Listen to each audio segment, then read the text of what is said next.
Hello and welcome to another episode of Up Next in Commerce. I'm your host, Stephanie Postles, CEO of Mission.org. So it could be very unsettling to think that you want to do one thing as a career, to then discover that that desire isn't what you wanted after all. On today's episode, Brian Seewald shares with me how he was initially set on one career path, but ended up finding a different passion in the world of retail. Now he's the SVP of eCommerce at Express and really values his work, which is bringing the company to the forefront of the digital landscape. Brian's journey offers a powerful lesson about being willing to reset our original expectations, and doing so in the spirit of oneness. Plus, his work today is a shining example in the world of e-commerce. So before we jump into this episode, I want to give a shout out to our awesome sponsors, Salesforce Commerce Cloud, who just put out the second edition State of Commerce report. For tons of insights from thousands of industry leaders, check out the second edition State of Commerce report at sfdc.co/commerce insights. That's sfdc.co/commerce insights. All one word. Okay, let's jump into today's episode with Brian Seewald. Brian, welcome to the show. Thank you. Good to be here. Yeah, so I was looking through your background and you have a specialty, it seems, in the world of commerce and especially like fashion. I saw you at places like DSW and The Limited and now at Express. And I want to hear about your journey and, how you got interested in this world. Yeah, no, absolutely. It's kind of an interesting story. And I think it's how a lot of people get into retail. So if it's okay, I'll actually go back all the way to the beginning. Go back to childhood. Who was Brian as a kid? maybe not that far back, but so I was at Penn State. We are, and I am a huge Nittany Lion fan, and I was a finance major. And I was 100% sure that I wanted to be in investment banking. I mean, I knew it from freshman year forward. That's what I wanted to do, or stock brokerage or something like that. And I interned with Merrill Lynch, and I had the most amazing boss and a great experience, but realized I didn't love the work. And I had this sort of crisis where I was like, what am I going to do when I grow up? And I started going to information sessions and interviewing around, and I interviewed with, at the time, Kaufman's Department Stores, which was May Company, which ultimately became part of Macy's. And the idea was I would go through this training program and you'd be exposed to all parts of running a business. And you'd become an assistant buyer and you'd get to touch everything. So advertising and business planning and pricing, and also how the goods get to the floor. This is pre-e-commerce, by the way. So all the things.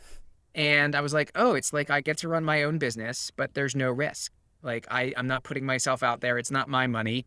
And I loved the versatility of the role. And so I did that. I went through their executive training program. It was amazing. And so that was, 28 years ago now. And I've been in love with retail ever since. I can't think of another business where every day the customer gives you a grade and then every day you're able to do something about it. When the customer doesn't like something, they speak very loudly through their buying patterns. And so spent the first, 10 to 12 years of my career in merchandising and planning roles.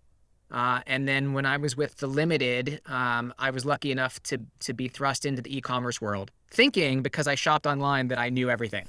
And that it was going to be easy. And it's such a complex world. And what I love is it changes every day.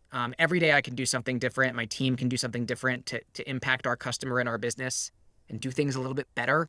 And I just can't think of anything besides digital that allows you to do that. And the community, this goes back to 2009, 10, 11. The community, I didn't know anything. So vendors would take me out and teach me things. The people that worked for me were teaching me e-commerce. I was going to conferences where everybody was talking about all things digital. And that back then we were all trying to figure it out. So people were literally getting up on stage and telling you the secrets of how they drove their business. We don't do that as much now. And, I've since then I have been in love with the space. And my career's taken a few twists and turns since then. I've stayed attached to digital the whole time, but I've also done stints in technology, in stores. And so I've gotten to run the whole gamut. And here at Express, I'm back squarely in digital, which is where my heart is, and what I love the most. And I still love it for all the same reasons. And every day we talk about our sales and our business and our trends. And just like I said, we just try to do it a little bit better than we did it the day before. Yeah, that's great. So you've been at Express now for about 2 years, right?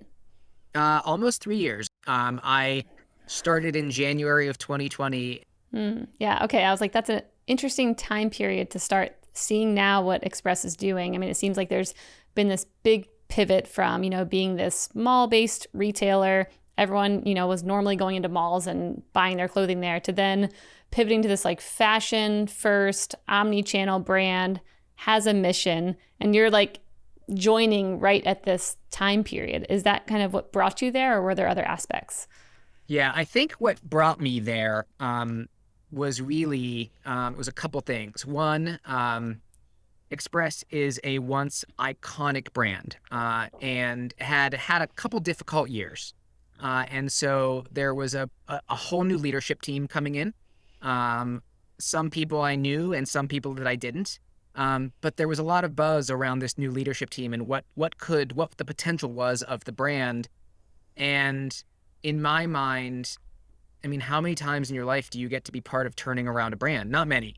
Mm-hmm. And with the team that I got to meet and am so privileged to get to work with now, it was just an opportunity. There was no way I could pass it up. And they have a heavy focus on digital and an openness to it.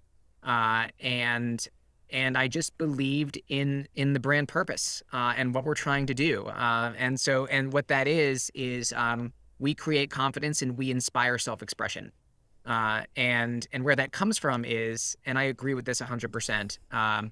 It's not easy to get dressed in the morning. I mean, we have work events now where we're all like, "Ooh, what are you going to wear to that?" Yeah. And we work here in fashion, and if we can't figure it out, then it's hard for everybody else to figure it out too. And so we really view our job, and especially I think what my team and I talk about is how do we give people more confidence to put something in their bag, to add to cart, to ultimately click buy? How will they know that it's going to fit, or how it might feel, or what the fabric really looks like close up, or how they could outfit it and how versatile it is? These are the questions that we ask ourselves all the time. And to have the chance to come here and help the brand do this, I don't know. It was just something that felt like it was going to be amazing to me. Now, I did not know at the time that 6 weeks after I started, the whole world was going to shut down. So Mm-hmm. that was an interesting experience because I think one thing that we pride ourselves on as a brand is we do really amazing things if you want to go to the office or go out or go to a special occasion. And then the coronavirus started, and it's like, well, that's the only thing people aren't doing is going Mm-hmm. to the office and going out and going to special occasions. It was challenging for sure. And for a while, our e-commerce channel was the only channel that was running. But we weren't seeing what other brands were seeing in terms of that huge explosion of e-commerce because, I mean, quite honestly, try selling a suit back then or a Mm-hmm. dress. It wasn't easy.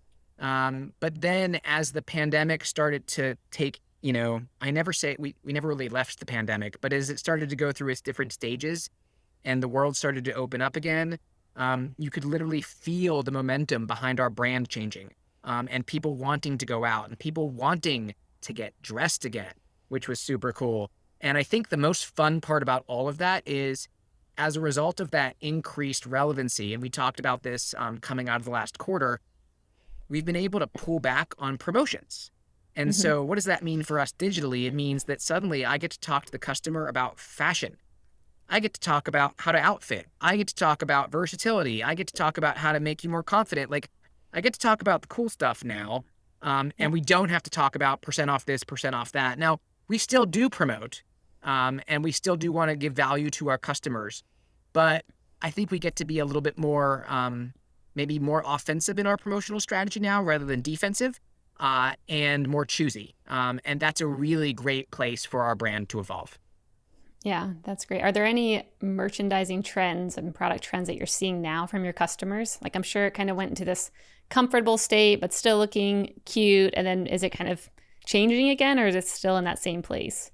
Yeah, I mean, what I would say about that is our dressier categories have definitely been strong. And we've seen a little bit of distorted strength there.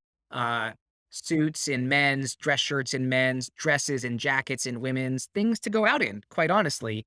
I think, during graduation season, prom season, summer weddings, I think everybody has heard this stat a million times, but it's going to be the most weddings in a year since 1984, I think. October 8th is the biggest wedding day in like 40 years or something. And I know that because there's a person on my team getting married that day.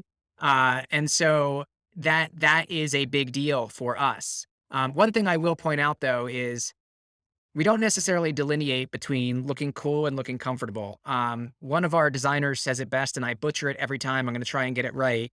He says, "It's not our job to give you something comfortable.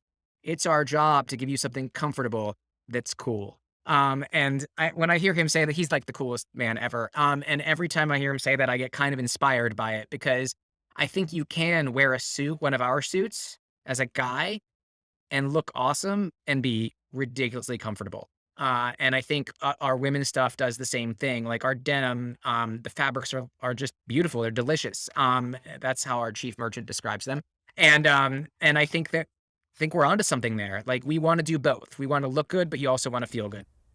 Yeah. Yeah. I like the idea of, as a brand, kind of pushing or not allowing customers to maybe drive you in a direction that, you don't believe in, where you're like, hey, actually fashion first and being focused on that and comfortable. Like that's why we're even here, and not letting customers push you to a place, that's not even supportive of the Express brand. Absolutely. So I want to hear a bit about your retail strategy. I saw in your most recent reports around, closing retail locations down, reevaluating the strategy behind, how to make them more efficient. And then of course, you've got your $1 billion e-commerce goal by 2024. So I want to hear, what does that look like behind the scenes when thinking about retail?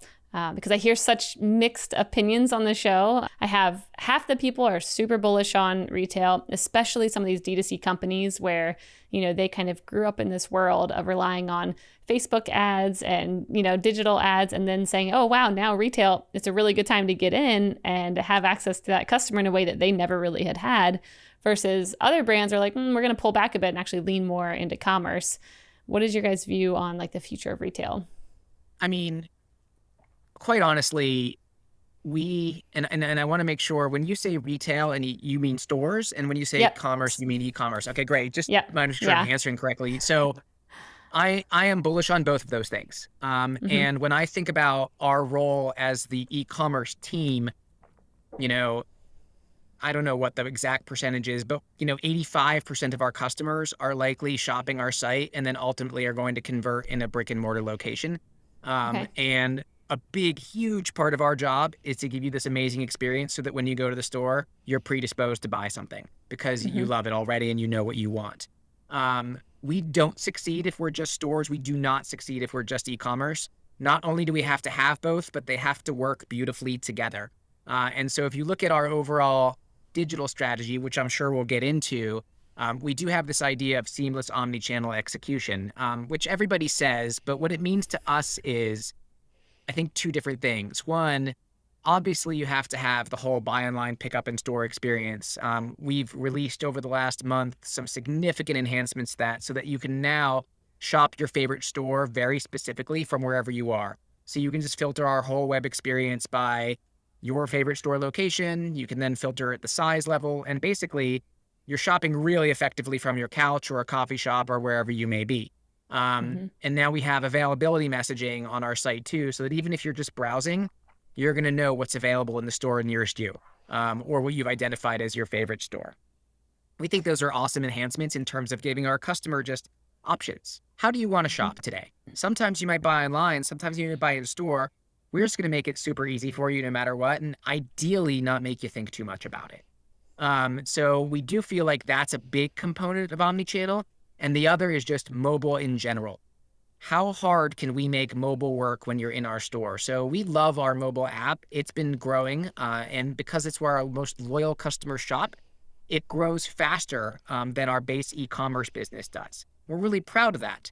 But we want to keep pushing the envelope in terms of how you use that as part of your in-store experience. Barcode scanning so you can see ratings and reviews, or how a product fits, or get real close up on the fabric. Or all of our product pages have outfitting. So you want to see and user-generated content. So this is sort of my ideal experience is I've walked into a store, I find an item I love, and I'm like, oh, I'm not exactly sure how I'd outfit that. So I pull out my phone, I barcode scan it, and up comes that product page. And right there, I see 6 photos of influencers and or customers and how they outfitted that.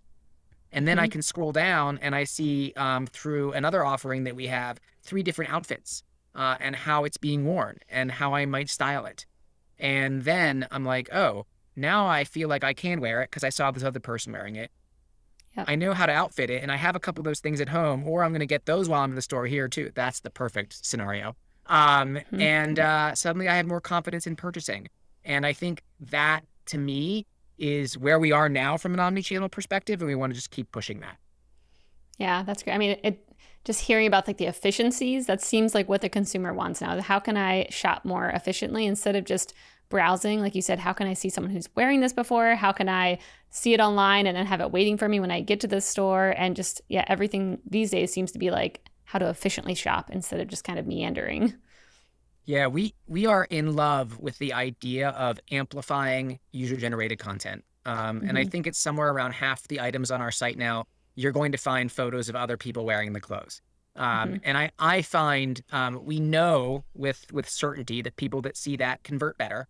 And of course they do. Why wouldn't you? Because it's one thing to see it on a mannequin. Like I always buy things when I see the looks on mannequins and I get home and I'm like, oh, that's not the same thing at all. And when I see other people who may be, I'm vertically challenged, I'm a little shorter than the average guy. So I can see somebody like me wearing the same suit. I'll be like, okay, that will work. That is going to look good on me. Instead of just seeing it in an environment where it's only one way. So the more inclusive we can be, the more alternate sizes we can show. We have an initiative right now where in women's specifically, we're going to test it in men's too, in our most fit critical categories. So dresses, denim, dress pants, showing multiple model sizes so that you can see a variety of body types and how something might fit. Again, why do we do that? It goes back to the brand mission about creating confidence, because then you're going to be more confident in ultimately buying it and knowing you're going to look good in it. Yeah. For the mobile app piece, what pieces did you build with that? Or maybe features did you have that you thought were going to work and then it was kind of like, oh, that was actually a failure? And what pieces maybe worked better than expected? Because a mobile app is such a tricky thing for, I think, a brand to build. I mean, it can either just completely flop or actually do the things that it's built for. But I want to hear some of the learnings, as you all were going about building it out. Yeah, absolutely. I'm going to give all the credit in the world to the person that leads our user experience team, because when he started, one of the first things he did was he did like a chart basically that was like, here's all the features that we have on our web experience, and here are the features that we have in our mobile app experience, and they're not the same. We were not being consistent in our approach. So what wasn't working was that lack of consistency. And customers should never have to feel like they're having different experiences. Consistency is key, even when you think about like the in-store experience versus the digital experience. And so the first thing we did was identify, and it was a long, long list. And we created this project we called Parity. And it was basically to build the mobile app up to have all the features that exist on our site. In terms of what works best in the app, beyond all things, loyalty. The app is for our most loyal customers. I don't have a ton of retailer apps, but you know who I do have? The places I shop the most. So our app is really built around our loyalty experience. And when we relaunched loyalty back in 2021, we did that with the app as a centerpiece to all of that. And so it's the best way to experience our insider program. And so I think that is probably the thing that we're the happiest with in terms of the app experience. It's hard for me to point out things that really don't work well in the app. I would say, if anything... Well, you kind of did with the parity piece. That was a good example of like, make sure the experience matches everywhere. That's a good lesson. But 100%. And if anything, we have to keep going with that. There are still things that we have available on our mobile web experience that don't exist yet on our mobile app experience. And the other thing I think we're trying to do so much of is every conversation we have lead with mobile. Every design session we have, look at mobile. Even when we review, we have this concept, we do these floor set walkthroughs, right? So we want to see what all the new merchandise is going to look like. We walk through a mock store. Of course we do. I think every retailer does that. We do the same thing digitally. And so we will look at, what does all the creative, we have a very brilliant creative team, and like, what did they create for this new launch? What does it look like? It's always one of my favorite meetings because you get to see a whole lot of new creative all at once. But our digital walkthroughs now are all done on our phones. So literally they'll send out a link and you'll sit there looking at it on your phone while we're, either I typically run a Zoom.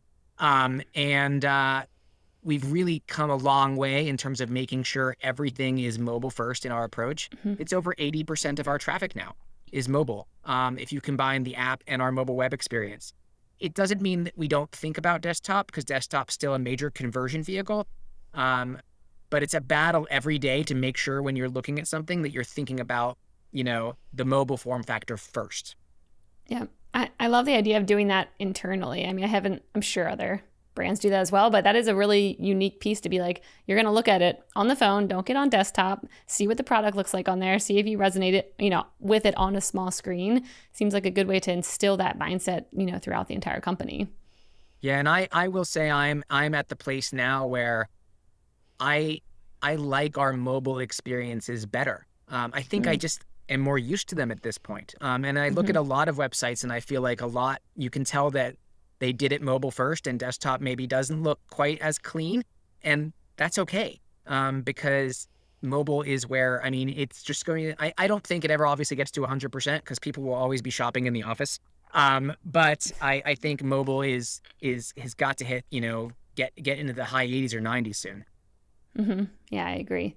I want to hear, we've touched on community a bit and UGC a bit, but I want to hear about this Express community where you have, stylists or aspiring stylists who are creating their own looks, which when I was reading about it, I'm like, that's super smart. That seems like the way of the future, just letting, people who support the brand well express the brand and actually build their collections. But I want to hear about that concept. And if you could explain it a little better than I did, and the mindset behind it. Yeah, no, sure thing. And actually, you said it beautifully, and I'm going to remember what you said and reuse it probably. But it was born from exactly that. The idea that we have these people that are passionate about our brand. We already had an influencer program, and actually a really, really amazing one. I think, we were influencer marketer of the year or something like that back in 2020, and I think 2021 as well. Like, they've done an amazing job, but we were like, well, what else can we do? There's all these other people that are passionate about our brand. Maybe they're not full level influencers, but maybe they also would be interested in sort of not just being a part of our brand as customers, but helping to build our brand. And so that was sort of the thought process and how community commerce was born. I think the best part of it all has been the actual community that has sprung to life around that. So we have a Facebook group, a private Facebook group for these folks. We've done incentives. We brought on Rachel Zoe as our lead style editor. Nice. And we've done some events with her that, are incredible in this outpouring of love for fashion, for the Express brand, for the idea of helping style other people and give them confidence.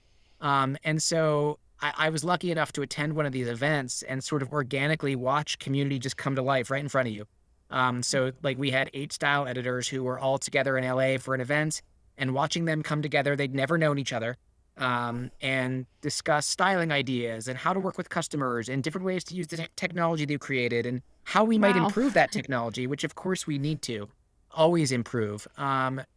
It was awesome. And so now I think what we're just trying to figure out is, well, how do we continue to further amplify this? How can we continue to keep bringing it to life? How do we bring it into our field organization in our stores?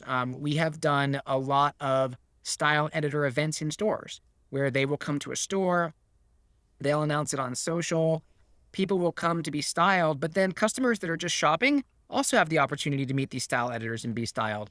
So it's not a uniquely digital thing anymore. It's become something where we want to have it in every part of our experience.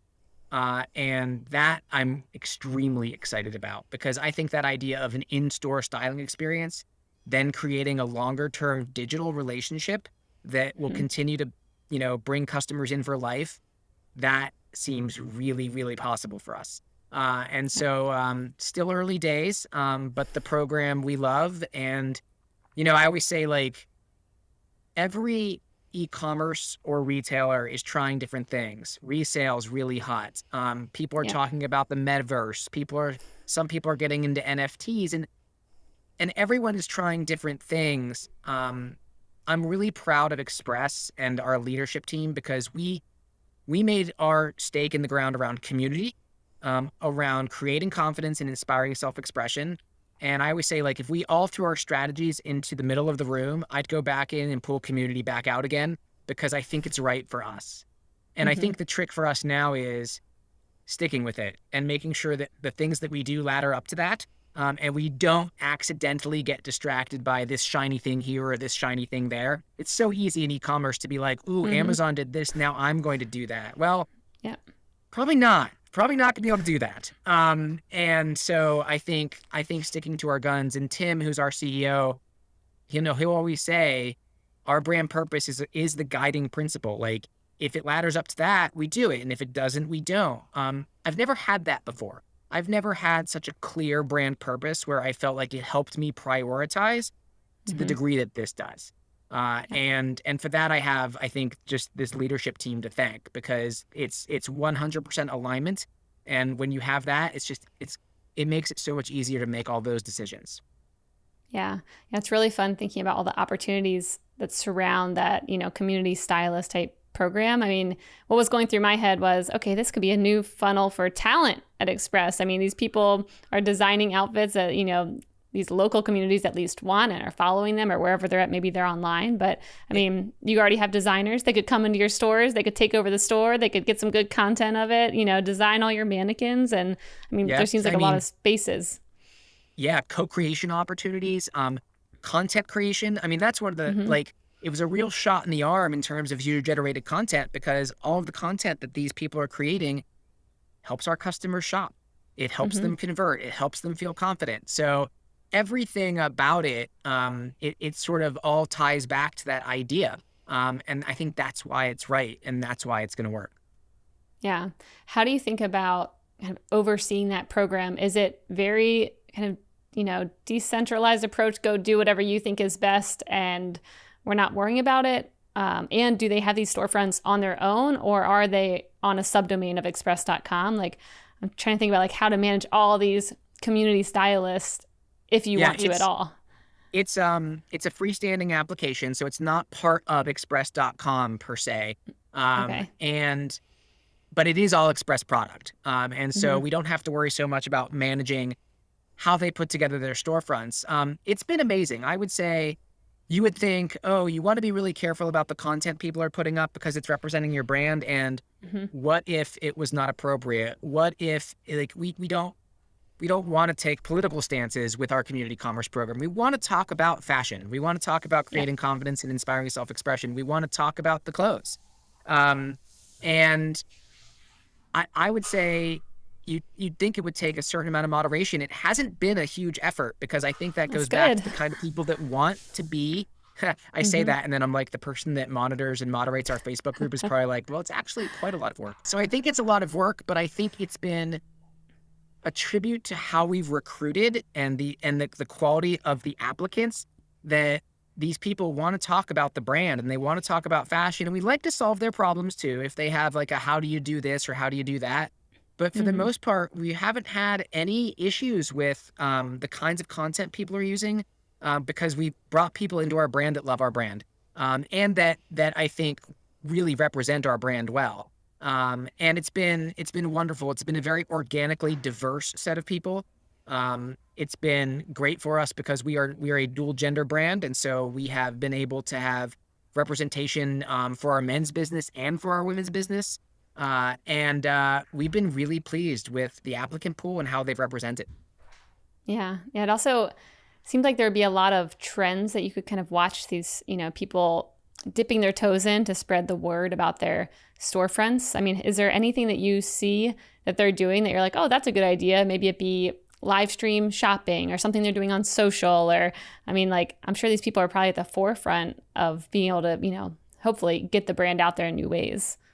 Yeah, it's interesting you mentioned live stream shopping, because yes, they have, I would say Instagram Reels and TikTok is probably their preferred way of getting our brand out there. Yeah. But we also have been doing just about weekly, in some months it's every other week, live stream shopping events as a brand as well. And Mhm. so that's been a mix of influencers and style editors. And so now we've had a couple of style editors actually do their own live stream events.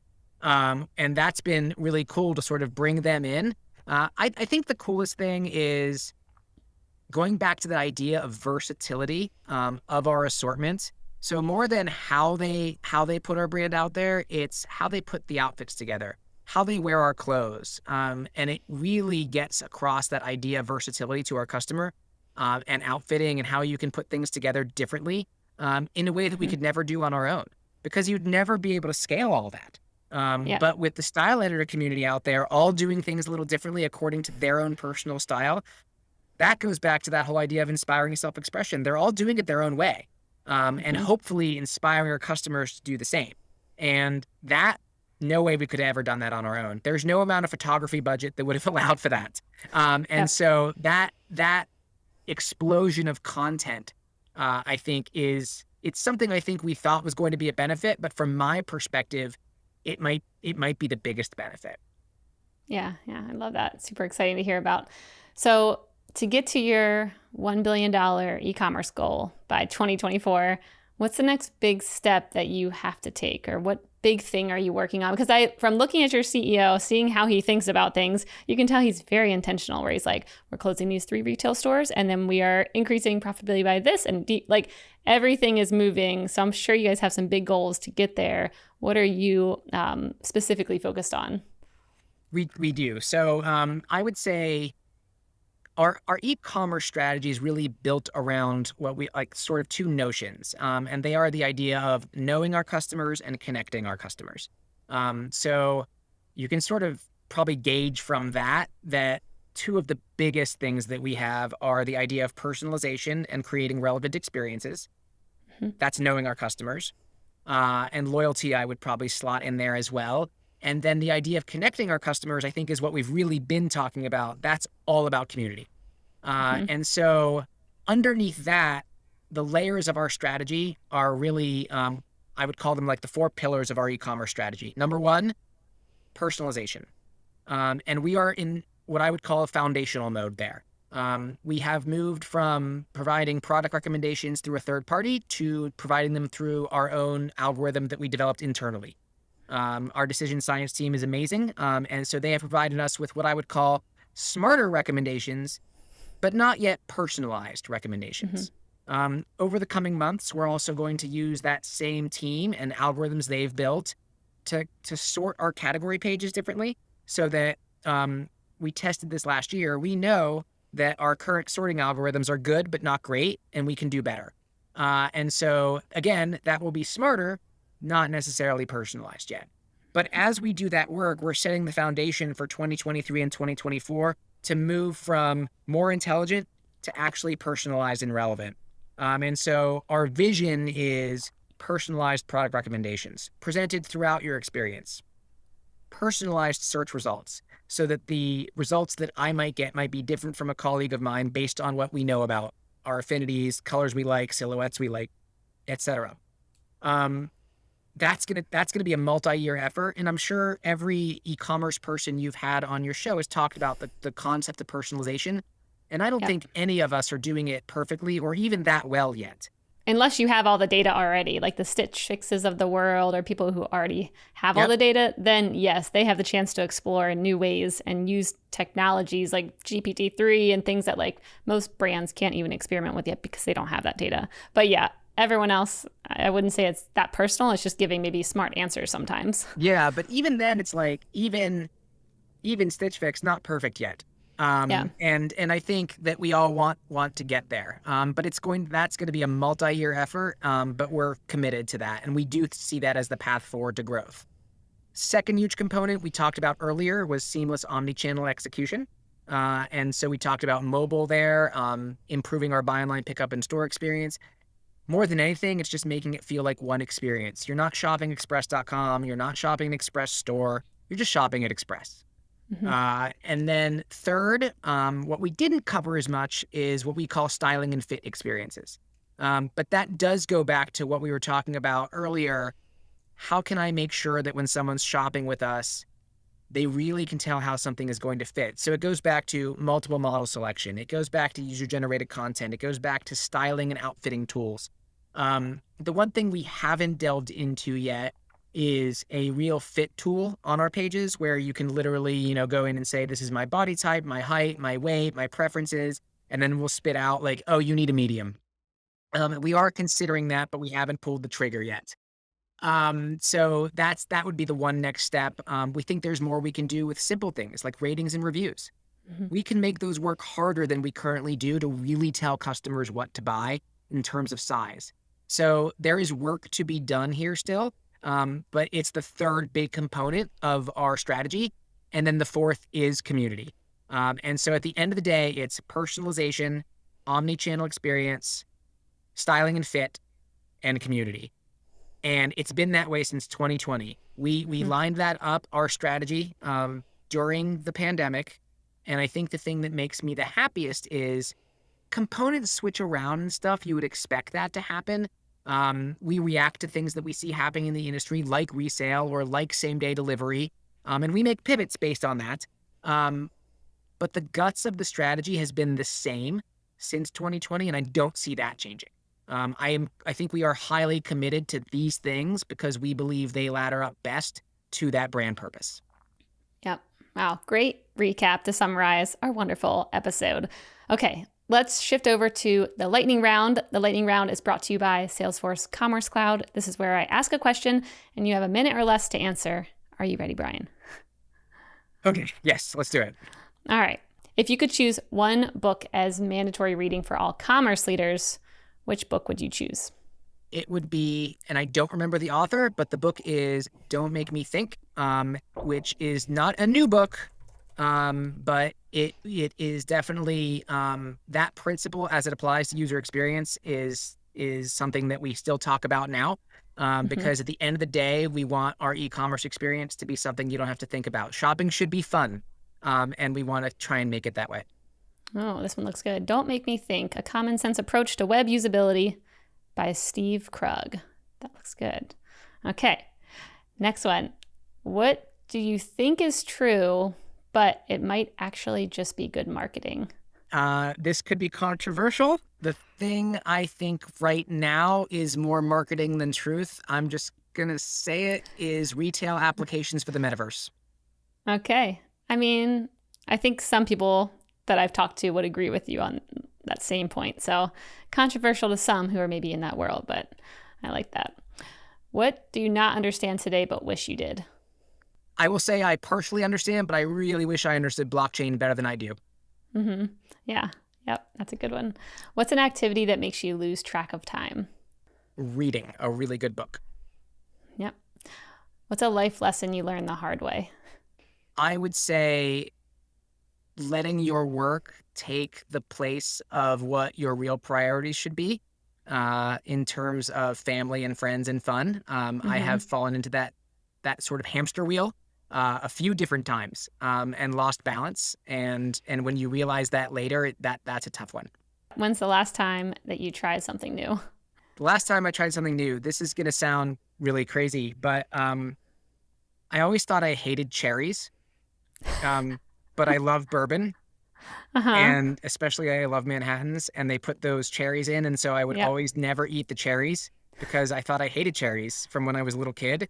And then like 3 weeks ago, I started eating the cherries, and it turns out I really like the cherries. So because they're soaked in whiskey, or do you actually like the cherry? I think it's partially the whiskey, but also they just taste good. Okay, I like that because to me, there's two different kind of cherries. There's like the real cherries with the little stems on them that you can get, and then there's the Marcino or however you say the cherries that are in like an old fashioned that I'm like, ew, throw that thing away. Oh, so no, you like that one? That was the only ones I liked. So you like the fake ones? That's what? Yes, okay, apparently. I mean, yes. They probably came from some kind of tree somewhere. They just always look a little suspicious how pink they are to me, but.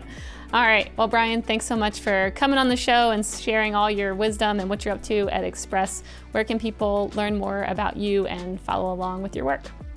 Thank you for having me. And no, it was super fun. I really appreciate it. If you're looking for the #1 platform for all things commerce, there's no better choice. So definitely go check it out at salesforce.com/commerce.